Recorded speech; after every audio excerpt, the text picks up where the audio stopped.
Hi friends, Pandian store serial today episode என்ன மாதிரியான twist ஆக்க போகுதுன்னு பார்க்கலாம். எல்லாரும் சேர்ந்து ரொம்பவே சந்தோஷமாக பாண்டியனோட சின்ன வயசு ஃபோட்டோ, அதே மாதிரி கோமதியோட ஃபோட்டோன்னு சொல்லிட்டு ஒவ்வொருத்தரோட ஃபோட்டோவும் பார்த்து அதுக்கான ஃபீட்பேக் எல்லாம் கொடுத்துட்ருக்காங்க. கதிர் சிரிச்சிட்டு ரொம்பவே அழகாக இருக்காங்க. உடனே மீனா கதிர்கிட்ட சொல்கிறாங்க, என்ன கதிர் ஃபோட்டோவில் அவ்வளோ அழகாக சிரிச்சிட்டு இருக்கா, நேர்லேயே அப்படி சிரிச்சிட்டு இருந்தால் அழகாக இருக்கும்ல நல்லா சொல்லிட்டு பேசிக்கிட்டு இருக்காங்க. இதை கேட்டதை கதிர் ஒரு பக்கம் ஸ்மைல் பண்ணுறாங்க. ராஜுவும் ஸ்மைல் பண்றாங்க.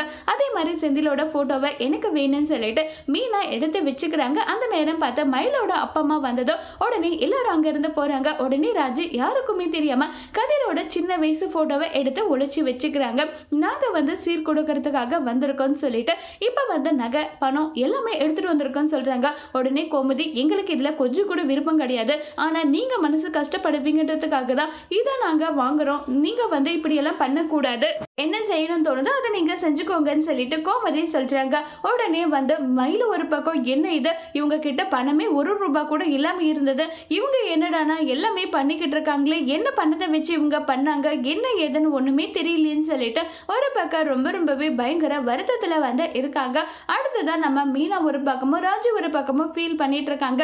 இதை நம்ம செந்திலும் நோட் பண்றாங்க, மீனா வருத்தப்படுறத. அதே மாதிரி ராஜு வருத்தப்படுறத கதிரும் நோட் பண்றாங்க. இருந்தாலும் அது அவ்வளவு பெருசா எடுத்துக்காம இப்ப கோலம் போடுறதுக்கான அரேஞ்ச்மெண்ட் எல்லாம் பண்ணிட்டு இருக்காங்க.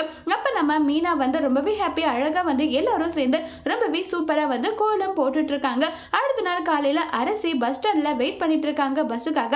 அந்த இடத்துல குமார் அரசி கிட்ட உன்னை எனக்கு பிடிச்சிருக்கு, உன்னை நான் கல்யாணம் பண்ணிக்கணும்னு ஆசைப்படுறேன், நம்ம ரெண்டு குடும்பமும் ரொம்பவே போராமையிலையும் பொங்கி இப்படி இருக்காங்க, ஒருவேளை நம்ம கல்யாணத்திலேயாவது ஒண்ணு சேருவாங்கன்ற நம்பிக்கை எனக்கு இருக்கு அரசி, நான் உன்னை விரும்புறேன்னு சொல்றாங்க. உடனே அரசி கோவப்பட்டு, உன்னை பத்தி எனக்கு தெரியாதா, இங்க பார் ஒழுங்கு மரியாதை இந்த எண்ணத்துல என்கிட்ட பேசுறதா இருந்தா நீ என்கிட்ட பேசாதுன்னு சொல்லிட்டு ரொம்பவே கோவமா அரசி திட்டி அனுப்பிடுறாங்க. அதோட இந்த எபிசோட முடிச்சிருக்காங்க.